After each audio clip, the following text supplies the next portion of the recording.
എല്ലാ വിദ്യാർത്ഥികൾക്കും പുതിയൊരു വീഡിയോയിലേക്ക് സ്വാഗതം. ഈ വർഷത്തെ കീം 2026 എഞ്ചിനീയറിംഗ്, ഫാർമസി, ആർക്കിടെക്ചർ കോഴ്സുകളിലേക്കുള്ള പ്രവേശനത്തിൻ്റെ ഭാഗമായിട്ടുള്ള എഞ്ചിനീയറിംഗ് സെക്കൻഡ് അലോട്ട്മെൻറ്റിലേക്കും ആർക്കിടെക്ചർ ഫസ്റ്റ് അലോട്ട്മെൻറ്റിലേക്കുമുള്ള ഓപ്ഷൻ രജിസ്ട്രേഷൻ ആരംഭിച്ചു.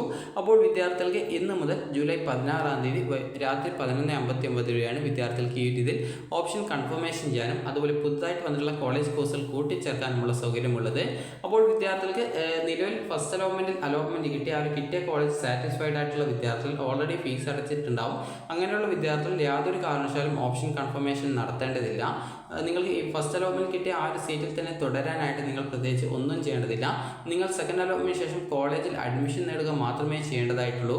സെക്കൻഡ് അലോട്ട്മെൻറ്റിന് ശേഷം അഡ്മിഷൻ നേടാനുള്ള ഡേറ്റ് ജൂലൈ 20 മുതൽ 24-ാം തീയതി വരെയാണ്. അപ്പോൾ ആ ഒരു ടൈമിൽ കോളേജിൽ പോയിട്ട് അഡ്മിഷൻ നേടിയാൽ മാത്രം മതിയാകും. അപ്പോൾ ഇപ്പോൾ കിട്ടിയിട്ടുള്ള കോളേജ് കോഴ്സ് സാറ്റിസ്ഫൈഡ് ആയിട്ടുള്ള വിദ്യാർത്ഥികൾ ഫീസ് അടച്ചിട്ടുണ്ടാകും. അതിനാൽ തന്നെ ആ ഒരു കിട്ടിയ സീറ്റ് അവിടെ സെക്യൂർ ആയിട്ടുണ്ട്. അതിനാൽ തന്നെ നിങ്ങൾക്ക് ഇപ്പോൾ കിട്ടിയ കോളേജ് കോഴ്സ് മതി എന്നുള്ളവർ യാതൊരു കാരണവശാലും ഓപ്ഷൻ കൺഫർമേഷൻ നടത്താൻ പാടുള്ളതല്ല. ഇനി അറിയാതെ ഓപ്ഷൻ കൺഫർമേഷൻ പേജിൽ പോയിട്ടുണ്ടെങ്കിൽ നിങ്ങൾ ജസ്റ്റ് അവിടെയുള്ള ആ ഒരു ഹയർ ഓപ്ഷൻസ് വേണ്ടാത്ത ഓപ്ഷൻ ഏതൊക്കെയാണോ അതൊക്കെ നിങ്ങൾ റിമൂവ് ചെയ്ത് കൊടുക്കേണ്ടതാണ്. അങ്ങനെയെങ്കിൽ നിങ്ങൾക്ക് പിന്നീട് അടുത്ത സെക്കൻഡ് അലോട്ട്മെൻറ്റിൽ വേറെ കോളേജിൽ കിട്ടത്തില്ല. അതിനാൽ തന്നെ ഫസ്റ്റ് അലോട്ട്മെൻറ്റിലുള്ള ആ ഒരു കോളേജിൽ തന്നെയായിരിക്കും പിന്നീട് അഡ്മിഷൻ ഉണ്ടായിരിക്കാം. അപ്പോൾ ഈ ഒരു കാര്യങ്ങൾ നിങ്ങൾ പ്രത്യേകം ശ്രദ്ധിക്കാം. അതുപോലെ തന്നെ എഞ്ചിനീയറിംഗ് കോഴ്സിലേക്ക് പുതുതായിട്ട് 2 കോളേജ് വന്നിട്ടുണ്ട്. അപ്പോൾ ആ ഒരു കോളേജ് ഡീറ്റെയിൽസ് നോട്ടിഫിക്കേഷൻ കൊടുത്തിട്ടുണ്ട്. അപ്പോൾ നമുക്ക് ഈ ഒരു കോളേജ് നമുക്ക് നോക്കാം. അപ്പോൾ വിദ്യാർത്ഥികൾ ശ്രദ്ധിക്കേണ്ട പ്രധാനപ്പെട്ട കാര്യം, അതുപോലെ തന്നെ ഈ ഒരു വിദ്യാർത്ഥികൾ ശ്രദ്ധിക്കേണ്ട പ്രധാനപ്പെട്ട കാര്യം എന്ന് പറയുന്നത് എഞ്ചിനീയറിംഗിൻ്റെ സെക്കൻഡ് ഫേസുമായി ബന്ധപ്പെട്ട് അതായത് വിദ്യാർത്ഥികൾ ശ്രദ്ധിക്കേണ്ട പുതിയ കോളേജ് എന്ന് പറയുന്നത് ഏകദേശം 2 കോളേജാണ് വന്നിട്ടുള്ളത്. അപ്പോൾ അവിടെ പഠിക്കാൻ താല്പര്യമുള്ളവർക്ക് ആ ഒരു കോളേജ് കോഴ്സ് ഓപ്ഷൻ കൊടുക്കാം.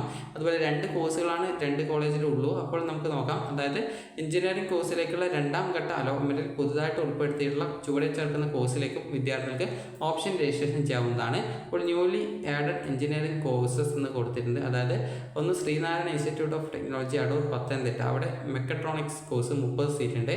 അതുപോലെ തന്നെ Indira Gandhi institute of engineering and technology Ernakulam, അവിടെ സിവിൽ എഞ്ചിനീയറിംഗ് 30 സീറ്റാണുള്ളത്. അപ്പോൾ ഈ ഒരു കോളേജുകൾ എന്ന് പറയുമ്പോൾ അത് ഗവൺമെൻറ് അല്ല, സെൽഫ് ഫിനാൻസ് ആണെന്നാണ് തോന്നുന്നത്. അപ്പോൾ എഞ്ചിനീയറിംഗ് കോഴ്സസ് എന്നാണ് പറഞ്ഞിട്ടുള്ളത്. അപ്പോൾ ഈ ഒരു കോളേജ് ഒരു സെൽഫ് ഫിനാൻസ് ആയിരിക്കുമെന്നാണ് തോന്നുന്നത്. അപ്പോൾ വിദ്യാർത്ഥികൾക്ക് ആ ഒരു കോളേജിലെ ആ ഒരു കോഴ്സ് പഠിക്കാൻ താല്പര്യമുണ്ടെങ്കിൽ മാത്രം ആഡ് ചെയ്യുക, അല്ലെങ്കിൽ ആഡ് ചെയ്യേണ്ടതില്ല. അതുപോലെ തന്നെ പ്രത്യേകം ശ്രദ്ധിക്കേണ്ടത് എഞ്ചിനീയറിംഗ് കോഴ്സിൻ്റെ വിജ്ഞാപനത്തിൽ കൃത്യമായിട്ട് പറഞ്ഞിട്ടുണ്ട്. അതായത് വിദ്യാർത്ഥികൾക്കുള്ള കമ്മ്യൂണിറ്റി കോട്ട, അതായത് ഇവിടെ ഇതുമായി ബന്ധപ്പെട്ട ഡീറ്റെയിൽസ് കൊടുത്തിട്ടുണ്ട്. അതായത് എഞ്ചിനീയറിംഗ് കോഴ്സിലേക്കുള്ള 2ാം ഘട്ട അലോട്ട്മെൻറ്റിനായിട്ട് ഓപ്ഷൻ കൺഫർമേഷൻ നടത്തുന്ന അവസരത്തിൽ 4/2026 വിജ്ഞാപനത്തിൽ പരാമർശിച്ചിട്ടുള്ള കോളേജുകളിലെ മൈനോറിറ്റി, കമ്മ്യൂണിറ്റി, ട്രസ്റ്റ് കോട്ട, CB കോട്ട സീറ്റിലേക്ക് വിദ്യാർത്ഥികൾക്ക് പുതുതായിട്ട് ഓപ്ഷനുകൾ നൽകാവുന്നതാണ്.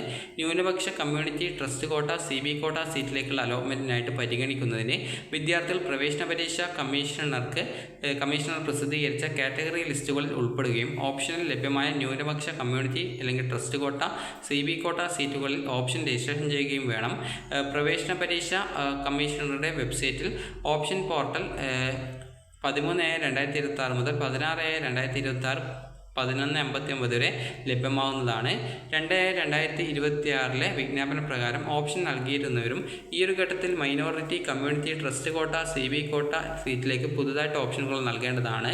മുൻ വിജ്ഞാപന പ്രകാരം നൽകിയ ഓപ്ഷനുകൾ പ്രസ്തുത കോളേജിലേക്കുള്ള മൈനോറിറ്റി, കമ്മ്യൂണിറ്റി, ട്രസ്റ്റ് കോട്ട, CB കോട്ട സീറ്റിലേക്ക് അലോട്ട്മെൻറ്റിനായിട്ട് പരിഗണിക്കുന്നതല്ല. ആയതിനാൽ പ്രസ്തുത കോട്ടയിലേക്ക് അലോട്ട്മെൻറ്റ് ആഗ്രഹിക്കുന്ന വിദ്യാർത്ഥികൾ നിർബന്ധമായിട്ടും പുതുതായി ഓപ്ഷനുകൾ നൽകേണ്ടതാണ്. അതിനാൽ ന്യൂനപക്ഷ, കമ്മ്യൂണിറ്റി, ട്രസ്റ്റ് കോട്ട, CB കോട്ട എന്നിവയിലേക്കുള്ള അലോട്ട്മെൻറ്റ് ആഗ്രഹിക്കുന്ന വിദ്യാർത്ഥികൾ പുതുതായിട്ട് ഓപ്ഷൻ നൽകേണ്ടതാണെന്ന് കൃത്യമായിട്ട് കൊടുത്തിട്ടുണ്ട്. അതുപോലെ തന്നെ ഇവിടെ ആർക്കിടെക്ചർ കോഴ്സിൻ്റെ ആ ഒരു ഡീറ്റെയിൽസും കൊടുത്തിട്ടുണ്ട്. ഫീസ് ഗവൺമെൻറ് എയ്ഡഡ് ഓട്ടോണമസ് കോളേജിലാണ് കിട്ടുന്നതെങ്കിൽ 8,650 രൂപയാണ്. ബാക്കിയുള്ള കോളേജിൽ അതിനനുസരിച്ച് ഫീസിൽ വ്യത്യാസമുണ്ട്. അപ്പോൾ ആ ഒരു കാര്യങ്ങൾ കൃത്യമായിട്ട് ശ്രദ്ധിക്കേണ്ടതാണ്. ഇനി വിദ്യാർത്ഥികൾ ശ്രദ്ധിക്കേണ്ട പ്രധാനപ്പെട്ട കാര്യം എന്ന് പറയുന്നത്, നിങ്ങൾക്ക് ആർക്കിടെക്ചർ കോഴ്സിലേക്ക് അഡ്മിഷൻ ആഗ്രഹിക്കുന്നവർക്ക് ആർക്കിടെക്ചർ കോളേജ് കോഴ്സുകൾ കൂട്ടിച്ചേർക്കാവുന്നതാണ്. പ്രത്യേകം ശ്രദ്ധിക്കേണ്ടത്, ആർക്കിടെക്ചർ റാങ്ക് ലിസ്റ്റിൽ നിങ്ങളുടെ പേരുണ്ടായിരിക്കണം, പേരിൽ ആപ്ലിക്കേഷൻ നമ്പർ ഉണ്ടായിരിക്കണം. അങ്ങനെയുള്ളവർക്കാണ് അതിൽ ആർക്കിടെക്ചർ കോഴ്സ് കൂട്ടിച്ചേർക്കാൻ സാധിക്കുക. അതുപോലെ തന്നെ എഞ്ചിനീയറിംഗ് കോഴ്സിലേക്കുള്ള സെക്കൻഡ് അലോട്ട്മെൻറ്റിലേക്കുള്ള ഓപ്ഷൻ കൺഫർമേഷൻ ചെയ്യേണ്ട വിദ്യാർത്ഥികൾ എന്ന് പറയുന്നത് നിലവിൽ അലോട്ട്മെൻറ്റ് കിട്ടാത്തവർ, അതുപോലെ തന്നെ നിലവിൽ സെക്കൻഡ് അലോട്ട്മെൻറ്റിലേക്ക് മറ്റൊരു കോളേജ് കോഴ്സിലേക്ക് മാറ്റം ആഗ്രഹിക്കുന്നവർ എന്നിവർ ആണ് ഈ ഒരു സെക്കൻഡ് അലോട്ട്മെൻറ്റ് ഓപ്ഷൻ കൺഫർമേഷൻ നടത്തേണ്ടത്. ഫസ്റ്റ് അലോട്ട്മെൻറ്റ് കിട്ടിയ ആ ഒരു കോളേജ് കോഴ്സ് മതി എന്നുള്ളവർ യാതൊരു കാരണവശാലും ഓപ്ഷൻ കൺഫർമേഷൻ നടത്താൻ പാടില്ല. നിങ്ങൾ ഓപ്ഷൻ കൺഫർമേഷൻ നടത്തിക്കഴിഞ്ഞാൽ നിങ്ങളെ അടുത്ത സെക്കൻഡ് അലോട്ട്മെൻറ്റിലേക്ക് പരിഗണിക്കുന്നു. മറ്റൊരു ഓപ്ഷനിലേക്ക് മാറ്റം കിട്ടുകയാണെങ്കിൽ പുതുതായിട്ട് കിട്ടുന്ന കോളേജ് കോഴ്സിലേക്ക് മാറേണ്ടി വരും എന്നുള്ളത് കൃത്യമായിട്ട് നിങ്ങൾ ശ്രദ്ധിക്കേണ്ടതാണ്. അപ്പോൾ നിങ്ങൾക്ക് ഈ ഒരു വീഡിയോ ഉപകാരപ്രദമായിട്ടുണ്ടെന്ന് കരുതുന്നു. ഉപകാരപ്രദമായിട്ടുണ്ടെങ്കിൽ ലൈക്ക് ചെയ്യുക, ഷെയർ ചെയ്യുക. Thank you for watching.